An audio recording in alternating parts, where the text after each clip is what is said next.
MIJ. Welcome to the workshop. Today's fantastic guitar is not one we built. It's actually one that I've pulled out of my personal collection. I've gigged with this and that. Recently I decided it's time to let it go, let somebody else enjoy it. What it is a 70s Royce Les Paul, made in Japan, made in that famous Makumatsu plant. I know, email me and tell me how to pronounce it properly. I guess I should ask my 25-year-old daughter, who actually speaks Japanese, to pronounce it to me. But hey, moving on. This particular guitar is a classic example of that period of time. I have found no less than 5 different guitars on eBay right now that look exactly like this. The only difference, and I guess it means it's not exactly like this, but nearly identical to this. The only difference is name on the headstock and the shape of this part of the headstock. That period of time, any Joe Blow, say with a hardware store or whatever, could call could get a hold of this factory and say, I want 50 black Les Pauls, 50 Sunbursts, and I want you to put this name on it, and they would. The good old days. That said, like I said, I found an Aria that's exactly like this. I found several others, and most of those sell for a whole lot more. Royce is a lesser known name. In fact, I could find very little information online about it, so I'm assuming it might have been a short run. I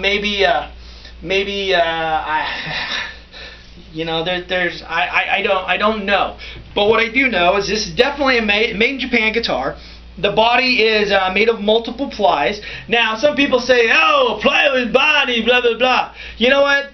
If the factory that used to make airplane propellers used to make them out of plywood, don't you think making bodies out of plywood could be good? But more importantly, those philosophical questions aside, it's really how this guitar sounds. And when you take mahogany and maple, put it together like they do on regular Les Pauls, it sounds amazing. With this particular body, there's layers of mahogany maple, really, really cool.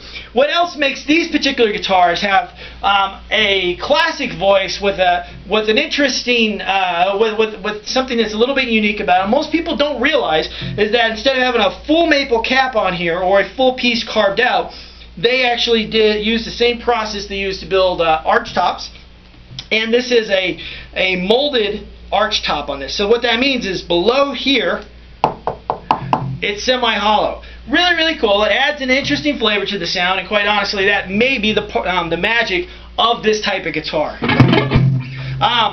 That said, this guitar is about 75, let's call it 69.2% original.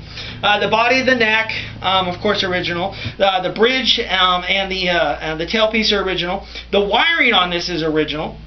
The knobs, I do not believe they are. The tuners, and that was usually the weakest link on these types of guitars. The tuners were absolutely atrocious. They have been replaced on this guitar with a set of Grovers. These are what you would find on Gibson and Epiphone Les Pauls, as well as other really great high quality guitars. The pickups in this is a vintage 80s pickup. I'm not sure where I got it, but I believe it to be about 30 years old. The neck pickup is from one of my parts suppliers. As he states, it is a clone of the Jeff Beck Seymour Duncan.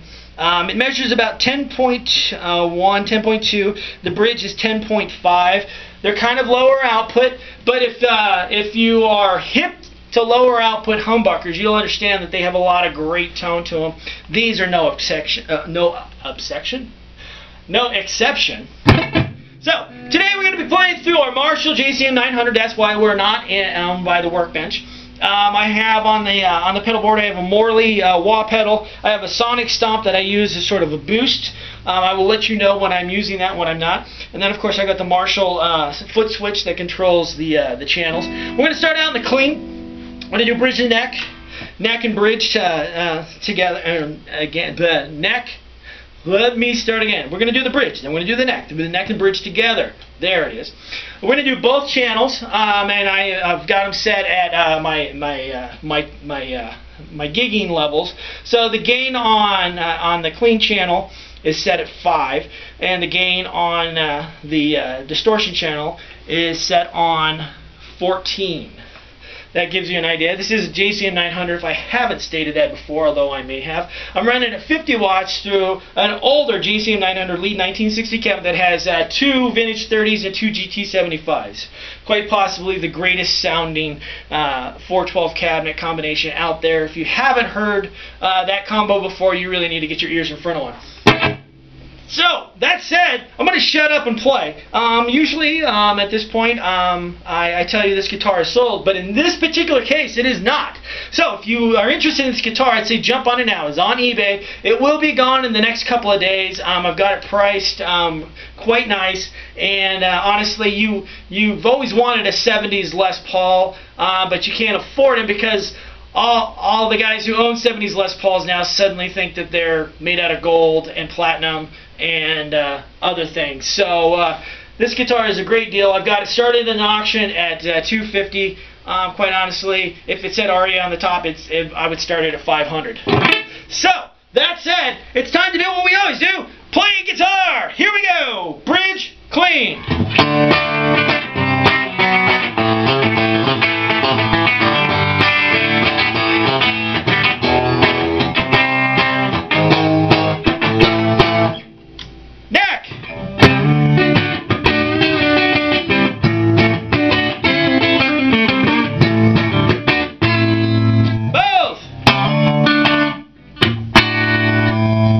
Dial the volume back just a little bit.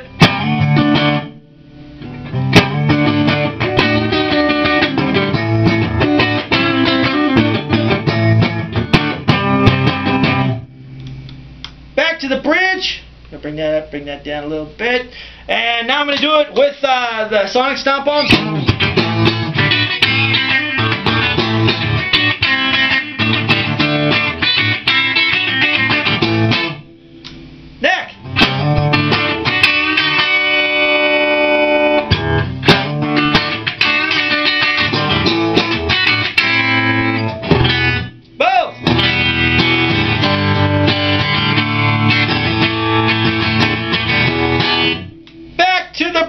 Now, I'm going to kick on the gain channel. I'm going to take off the sonic stomp. And here we go.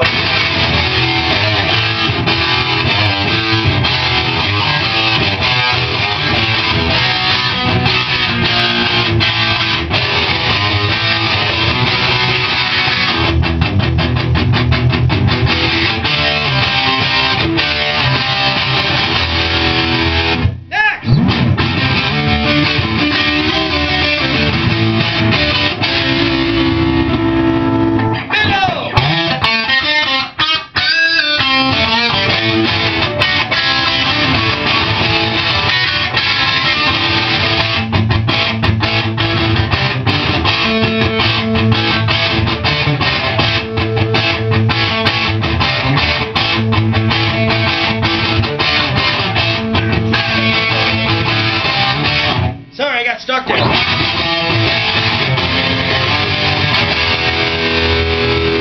Now with the sonic stomp.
fantastic guitar. If you're looking for a vintage guitar and you don't have $4 or $5 grand to pick up one of those undesirable era of 70s Gibsons, this is definitely the way to go. Like I said, made in Japan, great construction, great sounding. That semi-hollow. Oh, I did weigh it. It weighs just short of, I want to say it's between 8 and 9 pounds. It fits on the body. It hangs on the body just right. Super fantastic. This guitar will be gone in days. So make sure that you don't delay. You go ahead, snap on it right now if you want it, because somebody might pick it up and then it'll be gone. So that's it. Thanks for watching. Please subscribe. Big things are changing here at MIJ Kustoms. You're going to see a lot more production guitars. And what else? Call me, 602-769-1131. And other than that, my name is Mike G. Thanks for watching. Keep your feet on the ground. Keep reaching for the stars. I'm out.